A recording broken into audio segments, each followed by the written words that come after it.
It's quickly becoming the most common thing in sports. You know it exactly when you see it. There's no mistaking it.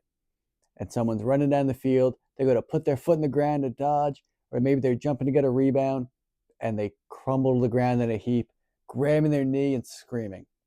It's every parent's worst nightmare. It's every athlete's worst nightmare.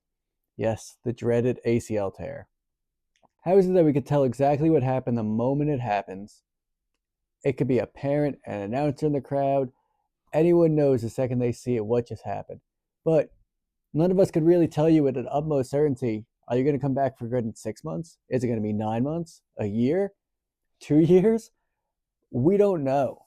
We do our best to prepare you, but at the end of the day, you have surgeons that clear people at 6 months, some wait to 9, some wait for a year. At that point, some kids don't feel ready, and anywhere in between then. So why is it so certain on the front end, and why is the back end for one of the most major and common injuries such a question mark? So my goal here is to help you try to bridge the gap as fast as you can. We want to be able to hit all our steps running with no setbacks. We want to be able to bridge that gap between rehab and performance as smooth as possible. If you ever got to look at one of these ACL protocols, they're pretty funny in a sense of early on, the first 6 weeks, it's a million things that you could do, and there's a million bullet points. And then as it goes on, later and later and later, the bullet points become less and they become more vague, where you would almost think they would become almost more bullet points and more direction. It'll say things like begin sporting activity or begin running protocol, and that's it.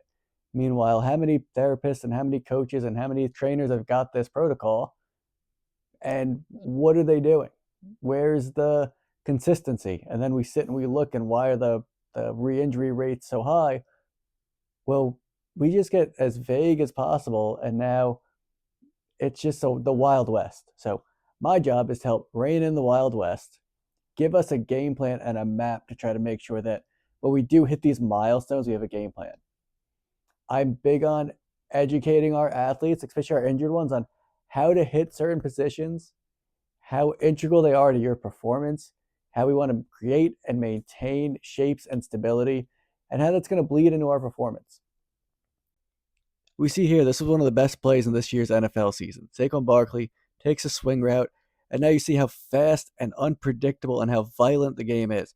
He suffered an ACL injury 2 years ago. He had to get back to this. It took him about 2 seasons to really get back to this style of play.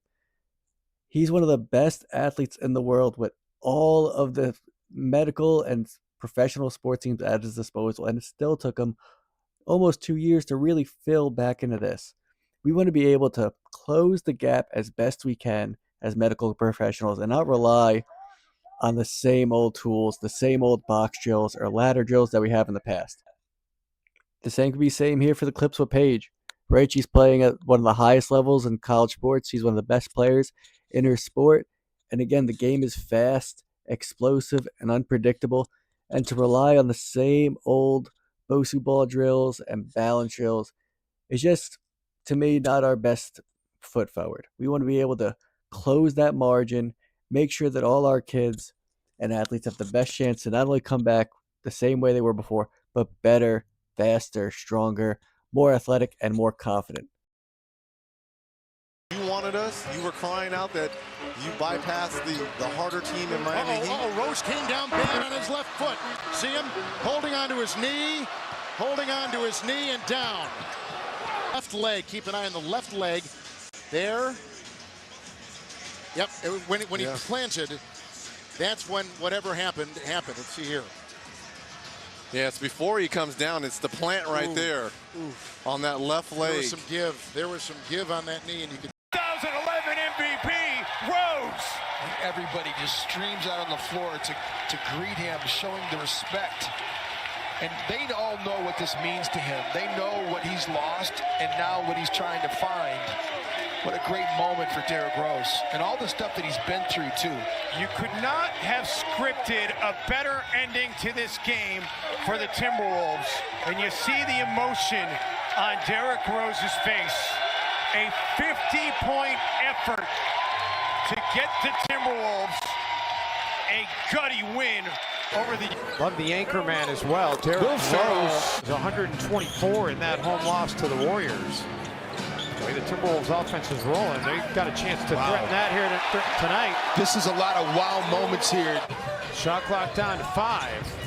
Rose, who had 19 in the third quarter, has his first points of the fourth quarter. Rose. Derrick Rose has 41. One off of his NBA career high. Rose out of the corner, and it's a new career high for Derrick Rose. That's crazy. A lot of dribbling. The stop, the go, the finish. 46 for Rose. Rose gets inside, puts up a tough shot, and hits it anyway. 48.